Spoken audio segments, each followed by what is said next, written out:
jalannya acara sampai Q&A nanti ya. Kemudian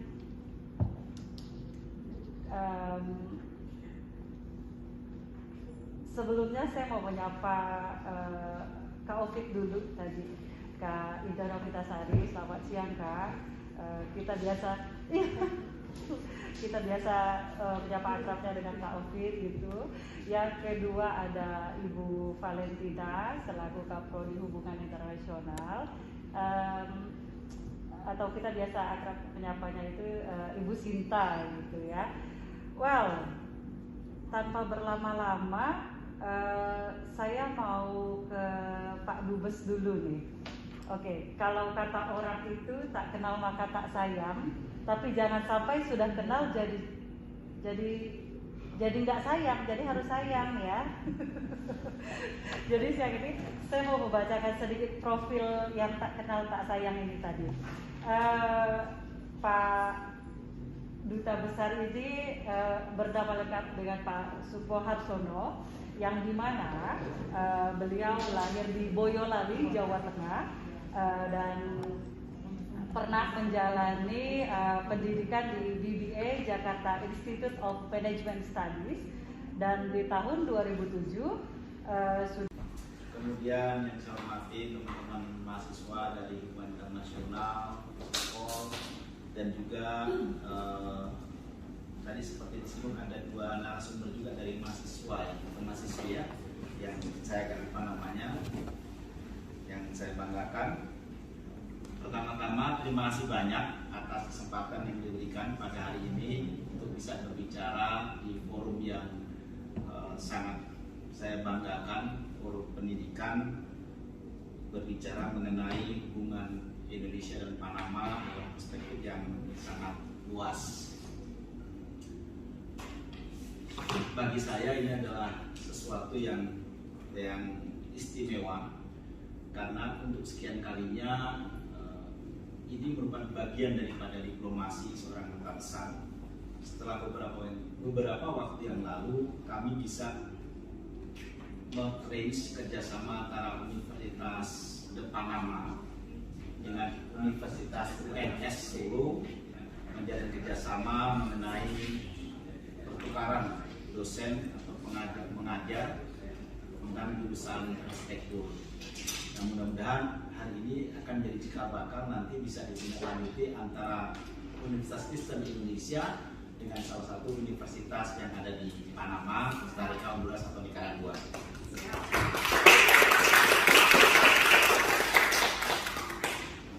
Teman-teman sekalian, kalau kita berbicara mengenai hubungan Indonesia dan Panama, tidak terpisahkan oleh ruang dan waktu pada zaman sekarang ini, sehingga sangat penting bagi kita untuk menjalin kerjasama internasional dengan berbagai macam negara dan dengan berbagai macam masyarakat di lintasan benua manapun juga.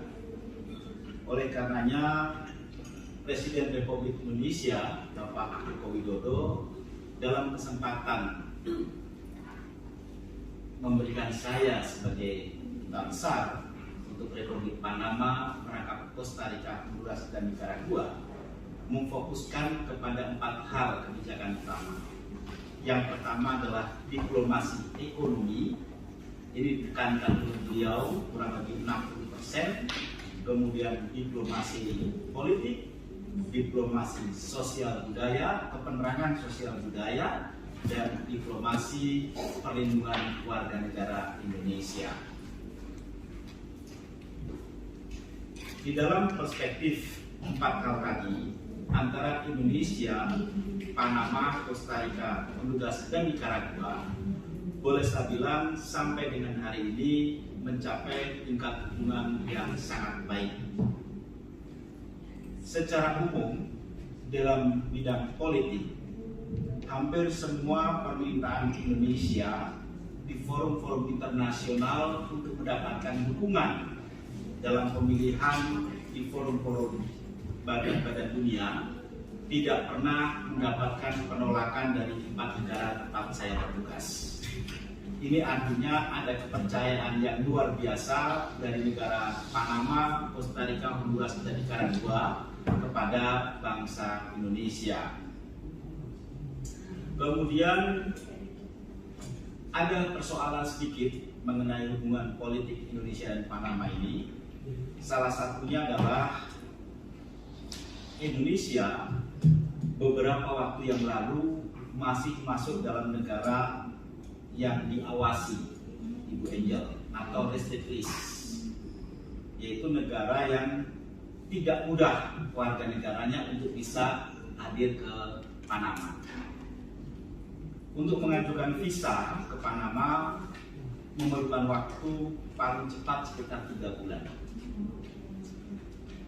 Kenapa kita masuk restricted list? Kenapa kita masuk negara dalam pengawasan? Tentu mereka memiliki pertimbangan-pertimbangan tersendiri. Saya sebagai duta besar, ketika fit and proper test di DPR RI ditanya oleh anggota Dewan yang terhormat, apakah bisa dalam masa penugasan saya Indonesia dikeluarkan dari restricted list. Kemudian dengan berbagai macam upaya pendekatan kepada berbagai pihak yang ada di Panama untuk mencari tahu apa yang diawasi dari Indonesia. Nampak-nampaknya salah satunya adalah isu-isu lama tentang terorisme yang ada di Indonesia. Sehingga mereka mengkhawatirkan apabila kemudian terorisme itu bisa menjalar ke kawasan Amerika Latin dan Karibia, khususnya ke Panama. Dan tugas saya sebagai duta besar melakukan diplomasi politik menyampaikan tentang Indonesia sebagai sebuah negara dengan jumlah penduduk 260 juta atau hampir 270 juta saat sekarang, dengan mayoritas Islam, adalah negara yang menganut demokrasi, negara yang menganut kebinekaan, negara yang memiliki falsafah dan dasar negara Pancasila, yang sangat merekatkan hubungan antara masyarakat dengan pemerintah, antara masyarakat dengan masyarakat, dan sangat menjunjung kebersamaan. Hal ini kita sampaikan kepada mereka secara detail. Banyak dari mereka memang belum mengerti tentang Indonesia, sehingga kekhawatiran itu muncul. Dalam masa penugasan saya sampai dengan hari ini kurang lebih 1 tahun 8 bulan, maka upaya-upaya untuk menjelaskan kepada masyarakat Panama atau kepada Republik Panama tentang Indonesia, alhamdulillah pada kunjungan Ibu Menteri Luar Negeri Panama ke Indonesia bulan yang lalu, yang mulia Ibu Erika Mores, beliau menyatakan bahwa Indonesia sudah dikeluarkan dari daftar pengawasan atau restricted list. Setelah menunggu sekian lama, akhirnya kita dikeluarkan. Dan sekarang kita sedang menunggu regulasinya. Mudah-mudahan tidak terlalu lama lagi warga kita yang ingin jalan-jalan ke Panama lebih mudah dalam mendapatkan visa.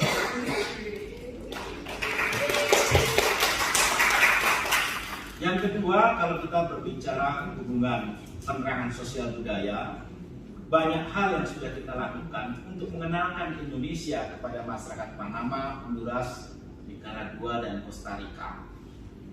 Salah satu upaya ketika saya datang adalah pada situasi COVID-19, yaitu Panama melakukan lockdown, jam malam, kemudian jam belanja dibatasi, dan berbagai macam pengaturan yang lain.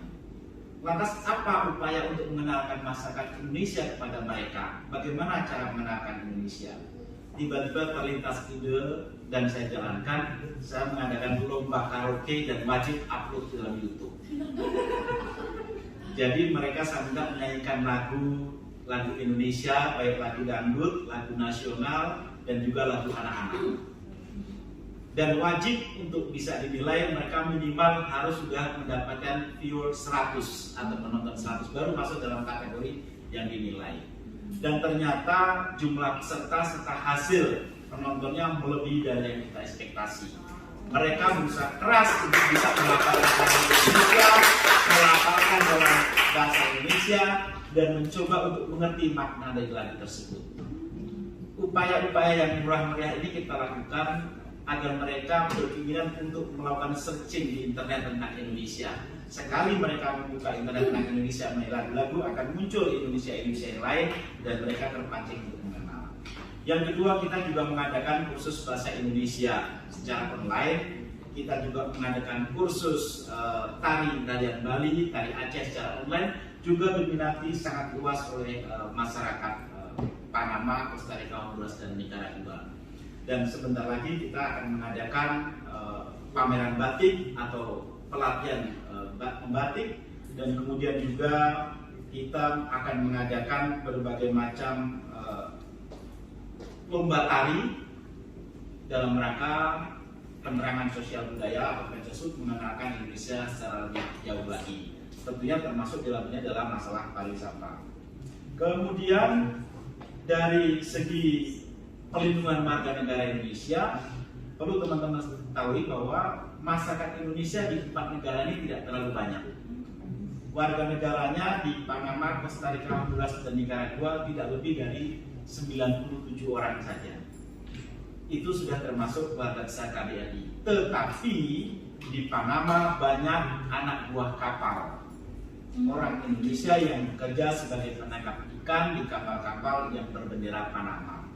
Dan inilah salah satu tugas perlindungan warga negara Indonesia adalah melindungi para ABK yang bekerja di kapal-kapal. Persoalan yang sering muncul adalah persoalan perpanjangan visa, kemudian kasus-kasus hukum, dan lain-lain. Saya ambil contoh, ketika pertama kali saya datang, saya mendapatkan laporan, tiba-tiba ada PMI kita atau ABK kita yang tertangan-tangan sedang membeli obat-obat terlarang. Dengan berbagai macam upaya pendekatan, akhirnya ABK ini tidak ditahan, tapi langsung kita pulangkan. Kemudian yang kedua juga ABK kita bermasalah dengan kapten kapal, terjadi keributan yang seharusnya juga ditempuh melalui jalur hukum. Karena kita bertugas melindungi warga Indonesia, maka kita selesaikan dengan damai dan kemudian kita pulangkan.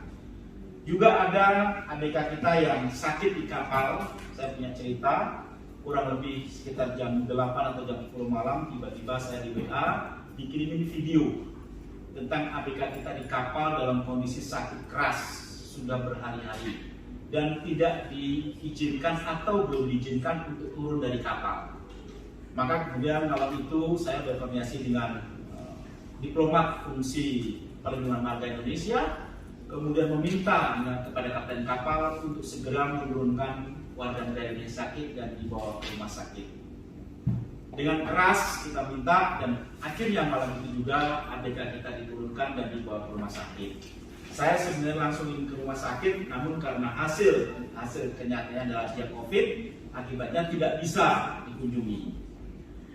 Tuhan berkehendak lain, ABK ini kemudian meninggal dunia, dan sesuai dengan ketentuan yang berlaku pada saat itu ABK tidak bisa dipulangkan Indonesia karena meninggalnya karena COVID, dan kemudian harus dikremasi atau artinya harus dibakar. Karena saya tahu ABK ini beragama Muslim, maka kita melakukan pendekatan kepada pemerintah Panama dan kita sampaikan kepada keluarga bahwa kita akan memperjuangkan agar ABK ini bisa dimakamkan di Panama. Karena saya berharap suatu ketika anak-anak dari ABK ini memiliki rezeki yang baik dan dia bisa mengunjungi makam orang tuanya. Dengan pendekatan yang baik, maka akhirnya ABK ini bisa dimakamkan di Panama dan saya hadir sendiri dalam pemakaman sampai dengan selesai. Inilah contoh-contoh fungsi perlindungan warga negara Indonesia yang harus dilakukan oleh para diplomat kita. Kemudian dari fungsi ekonomi, jelas sampai dengan hari ini kita surplus di 4 negara. Produk-produk kita mampu menembus pasar-pasar Amerika Latin dan Karibia. Memang kalau dari sudut nilai tentunya tidak sebesar ekspor kawasan Eropa, Amerika, ataupun Timur Tengah.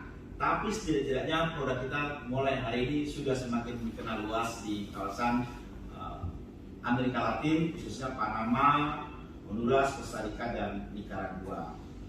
Kemudian dari berbagai macam fungsi tadi, yang paling penting bagi teman-teman sekalian yang ingin terjun di dunia diplomat,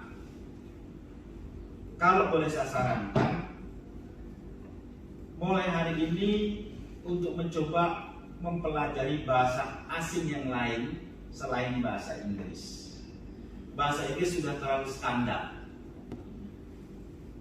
Dunia sudah mulai bergeser.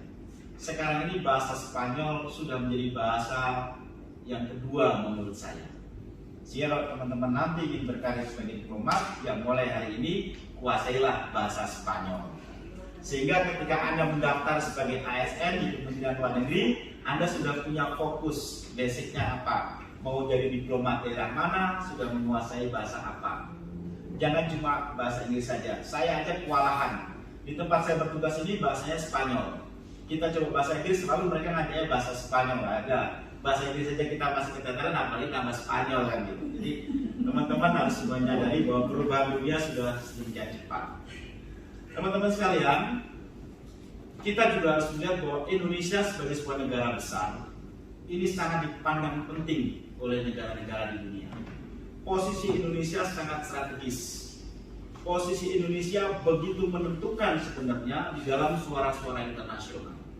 Kunjungan Bapak Presiden Joko Widodo pada periode ini menghadiri pertemuan G7, kemudian dilanjutkan kunjungan ke Ukraina, kemudian dilanjutkan ke Rusia setelah dari Ukraina, membuktikan bahwa Indonesia memiliki peran penting dalam percaturan internasional. Indonesia ingin menegaskan kehadirannya bahwa Indonesia bisa dan memiliki kemampuan untuk menciptakan perdamaian dunia. Kita juga aktif di dalam membantu perjuangan kemerdekaan atau dua negara antara Israel dan Palestina hidup berdampingan. Sebagai negara muslim terbesar di dunia, Indonesia juga menjadi panutan dari negara-negara muslim yang lain di dalam menyuarakan suara-suara di badan-badan internasional. Oleh sebab itu, tidaklah cakap atau tidaklah baik apabila kita di dalam negeri justru seringkali membuli bangsanya sendiri. Padahal kenyataannya di luar negeri, Indonesia begitu terhormat dan memiliki posisi yang terhormat. Seorang diplomat harus memiliki keyakinan itu. Sebagai seorang calon diplomat pun harus memiliki keyakinan bahwa Indonesia memiliki kemampuan untuk berdiplomasi di forum-forum dan badan-badan dunia yang lain. Teman-teman sekalian, sebagai seorang calon diplomat, teman-teman juga harus bisa melihat jauh ke depan. Dunia saat ini sedang mengalami pergeseran atau mencari keseimbangan baru di dalam kekuatan. Pasca runtuhnya Uni Soviet dan menjadi Rusia, maka saat ini sudah terjadi ketidakseimbangan global. Potensi adanya perang dunia ketiga pun masih sangat terbuka. Apa yang terjadi pada saat sekarang ini, perselisihan antara Rusia dan Ukraina, tidak bisa kita lihat semata-mata dari sudut pandang aneksasi atau agresi, tetapi kita harus melihat dari sudut pandang yang sangat luas. Oleh karenanya penting bagi kita hadir untuk kemudian mencoba mendamaikan dua belah pihak secara netral, karena Indonesia bisa diterima pandangan-pandangan oleh kedua negara tersebut. Potensi meletusnya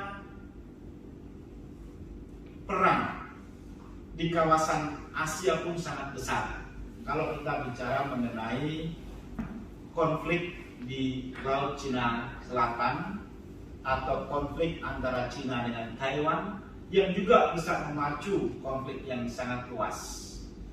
Indonesia memiliki peran yang sangat penting juga dalam hal ini untuk mencegah terjadi perang dunia ketiga atau memiliki kemampuan untuk mencegah agar tidak terjadi konflik yang luas di kawasan Indo-Pasifik.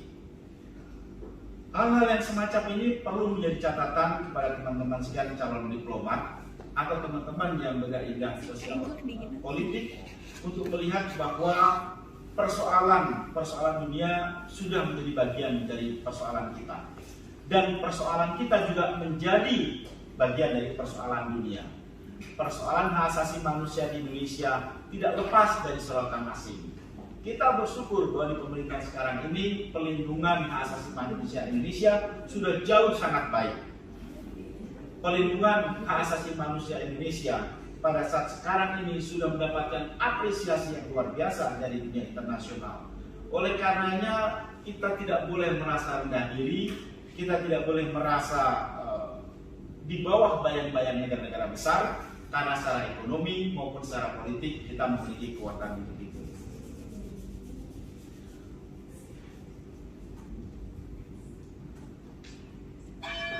Teman-teman sekalian, sebagai duta besar, saya memiliki moto pada saat dipercaya oleh Bapak Presiden bahwa tidak boleh atau apabila ada warga negara Indonesia yang mengalami masalah hukum di luar negeri, maka negara wajib hadir. Ini moto yang kita gunakan sekarang. Kita ingin warga negara kita tidak mendapatkan masalah di luar negeri. Tetapi apabila sampai mendapatkan masalah, maka negara wajib hadir melindungi warga negara Indonesia. Saya tanamkan kepada para pekerja migran Indonesia, kepada warga negara kita yang ada di luar negeri, harus bangga dengan paspor Garuda. Mereka harus diperlakukan sama setara dengan negara-negara maju yang lainnya. Apabila kita mendapatkan kasus hukum, kita harus bangga mengatakan saya Indonesia, maka saya harus mendapatkan keadilan dan saya harus mendapat perlakuan yang sama dengan negara lain. Tidak boleh kita diperlakukan semena-mena di negara-negara asing. Inilah prinsip-prinsip yang harus kita bangun. Sebagai seorang diplomat, kita harus melindungi warga negara Indonesia. Teman-teman sekalian, dari 4 hal yang tadi, yaitu pelindungan warga negara, kemudian fungsi politik, fungsi penerangan sosial budaya dan perlindungan negara Indonesia, 60%-nya Bapak Presiden mengatakan bahwa kita bekerja sebagai diplomat harap pandai menjadi seorang sales. Jadi diplomat sekarang, duta besar sekarang ini adalah seorang sales. Tugasnya menerima berbagai macam produk dari Indonesia, baik itu produk UMKM ataupun produk-produk yang lain, dan kita pasarkan. Jadi kita kemana-mana nenteng-nenteng laptop yang berisi berbagai macam produk, atau kita nenteng-nenteng contoh-contoh barang yang kita saleskan. Teman-teman harus punya perspektif yang berbeda. Diplomat zaman dulu yang hanya konsentrasi kepada politik, kemudian pakai jas, pakai dasi, turun dari mobil Mercy, dan bergaya borjuis udah nggak lagi. Diplomat sekarang ya udah pakainya gini-gini aja, yang penting dagang gitu. Jadi harus ada perubahan paradigma di situ. Namun demikian tetap tidak mengurangi wawasan kita di bidang politik. Kemampuan kita bergaul dengan sesama diplomat asing merupakan bentuk wujud dari bangsa kita. Oleh sebab itu, sebelum saya akhiri apa yang saya jelaskan pada hari ini, materi lain nanti bisa dilihat di bahan yang sudah ada. Saya mengucapkan terima kasih kepada seluruh teman-teman dari Universitas Indonesia, khususnya dari hubungan internasional dan sosial politik. Mudah-mudahan Anda semua bisa menjadi diplomat-diplomat hebat di masa yang akan datang, melebihi yang sudah ada, dan terus menyebarkan merah putih di dunia, menjadi sebuah negara besar, menjadi sebuah negara yang memiliki peran penting di dalam kancah internasional, dan berakhir kepada kesejahteraan rakyat Indonesia. Terima kasih atas waktu yang saya berikan. Mohon maaf apabila ada kekurangan. Wassalamualaikum warahmatullahi wabarakatuh.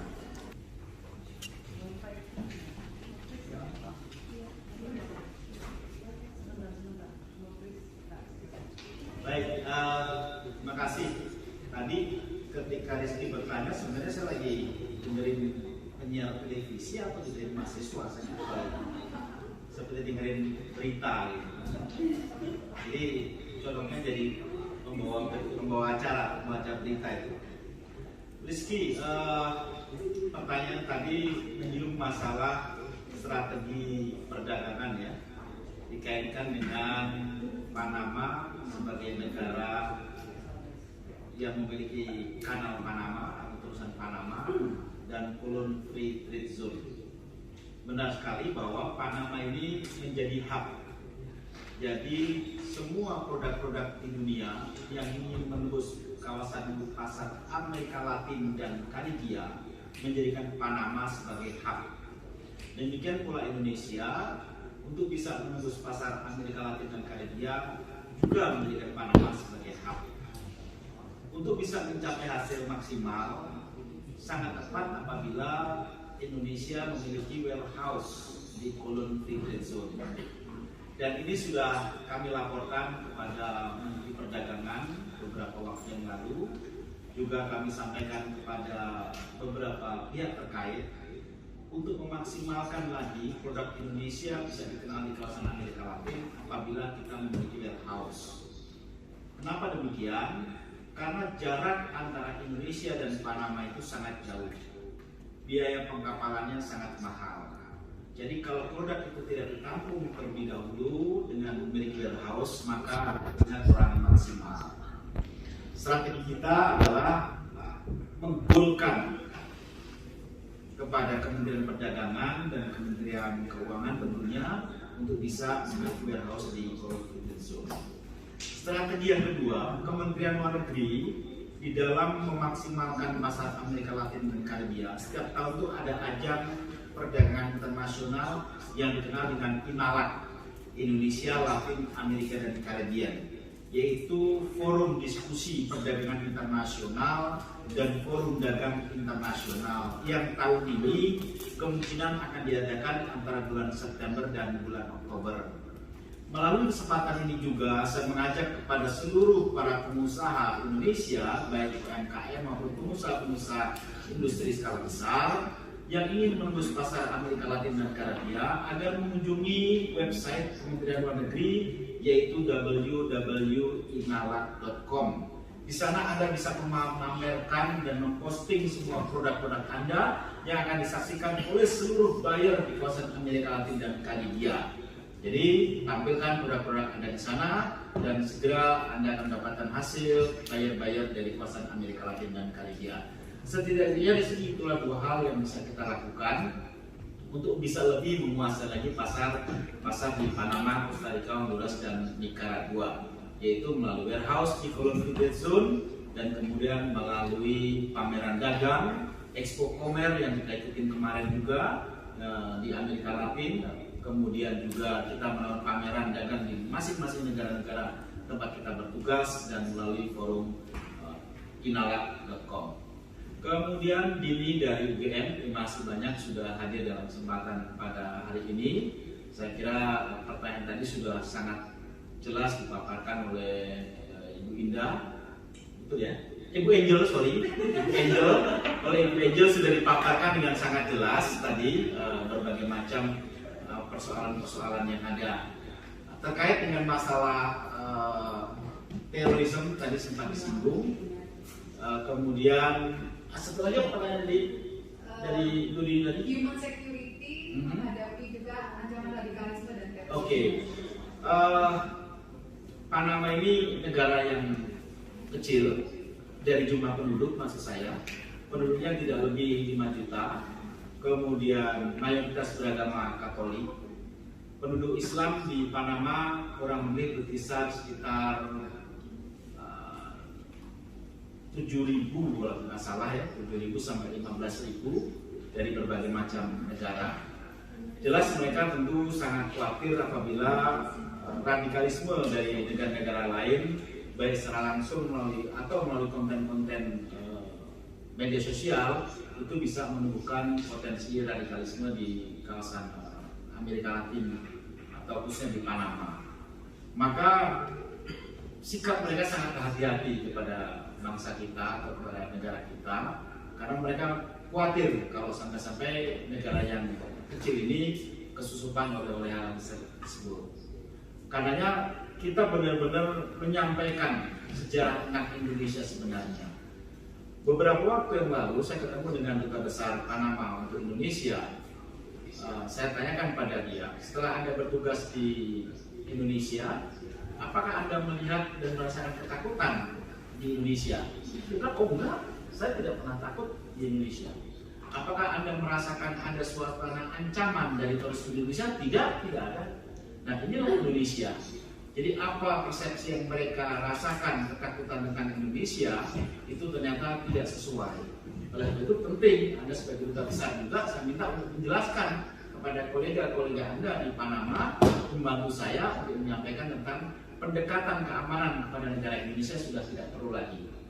Pendekatan kepada Indonesia lebih bagus kepada pendekatan ekonomi, atau pendekatan sosial budaya, atau pendekatan politik. Tadi adik kita,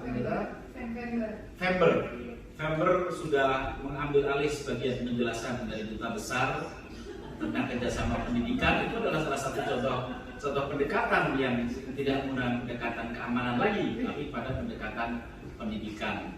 Kemudian juga Ibu Angel juga sudah memaparkan tadi dari kerjasama yang lain. Perlu kami sampaikan bahwa di luar dua pertanyaan tadi, kita ini sekarang beli Ibu Menteri Luar Negeri yang sangat hebat. Ibu Retno ini keren sekali. Keren sekali. Memang orangnya kecil, nggak setinggi Putri Indonesia. Tanpa mengecilkan apa merendahkan Putri Indonesia, Ibu Retno ini walaupun kecil tapi mentes dan TOP banget. Maka ke depan penting melahir diplomat unggul dari UKI juga, meneruskan generasi-generasi yang sudah ada. Kita dulu punya Pak Adam Malik, kita punya Pak Alek atau biasa dikenal dengan Ali Alatas. Nah, Ali Alatas dengan Alek. Kita punya Profesor Kusuma Atmaja. Diplomat-diplomat kita sangat terkenal di luar negeri dan memiliki kemampuan yang hebat. Dan yang terakhir, Ibu Menteri Luar Negeri dan Muhammad Marsudi ini sangat-sangat luar biasa. Nah, kita tumbuhkan kepercayaan bangsa Indonesia dengan memiliki diplomat-diplomat unggul yang semacam tadi. Mudah-mudahan cukup menjawab pertanyaan dari Rizky dan Yuli. Kalau kurang puas boleh ditanyakan kembali. Terima kasih.